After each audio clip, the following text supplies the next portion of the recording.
Unti-unti nang bumabalik sa normal ang pamumuhay sa Pakistan-administered Kashmir. Ito ay matapos magkasundo ang Pakistan at India na itigil muna ang kanilang labanan. Sa kabila nito, duda pa rin ang ilang mga residente kung tatagal ba ang nasabing ceasefire. Si Bernard Gonzaga para sa report. Nagpakita ng pansamantalang senyales ng normalidad ang border town ng Chakothy.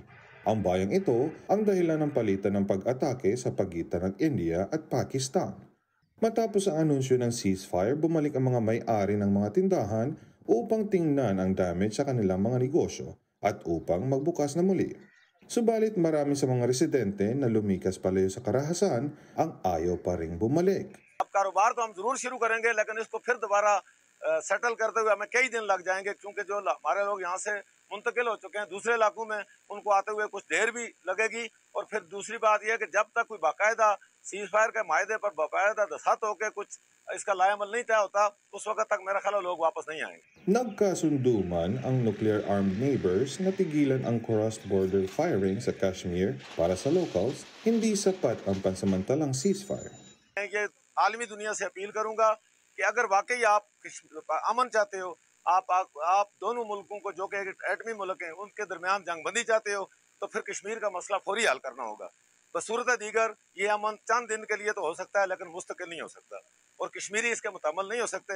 आप कश्मीरियों के साथ बार बार ये धोखा न किया जाए बल्कि जितना जल्दी मुमकिन हो कश्मीर का मसला हल किया जाए अगर आप अमन चाहते हो. ਅਸੀਂ ਇਹ ਚਾਹੁੰਦੇ ਹਾਂ ਕਿ ਸਾਡਾ ਕਸ਼ਮੀਰ ਦਾ ਮਸਲਾ ਹੱਲ ਹੋ. ਕਸ਼ਮੀਰ ਯੂੰ ਕਿ ਤੂੰ ਜਾਂ ਕਸ਼ਮੀਰ ਦਾ ਕੋਈ ਗੱਲ ਨਹੀਂ ਹੋ ਰਹੀ. ਕਸ਼ਮੀਰ ਦਾ ਮਸਲਾ ਜਦ ਤੱਕ ਹੱਲ ਨਹੀਂ ਹੁੰਦਾ ਇਹ ਅਸਤੀ ਅਪੀਲ ਹੈ ਤਾਂ ਅਸਾਂ ਲੋਕਾਂ ਦਾ ਆਰਾਮ ਹੋ ਸੀ ਔਰ ਅਸੋਂ ਸਭ ਤੋਂ ਪਹਿਲੇ ਕਸ਼ਮੀਰ ਉਸ ਤੋਂ ਬਾਅਦ ਕਿਉਂਕਿ ਅਸਤੀ ਆਦੀ ਬਰਾਦਰਾਂ ਉਸ ਕਸ਼ਮੀਰ ਦੇ ਅੰਦਰ ਉੱਥਾ ਉਹ ਵੀ ਮਾਰਾ ਖਾਣਾ ਸੀ ਕਿਉਂਕਿ ਮਸਲਾ ਕਸ਼ਮੀਰ ਬਹੁਤ ਜ਼ਰੂਰੀ ਹੈ.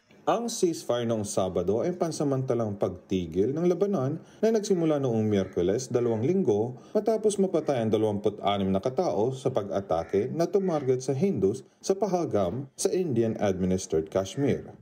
Bernard Gonzaga para sa Mata ng Agila International. Trusted, connected, on point.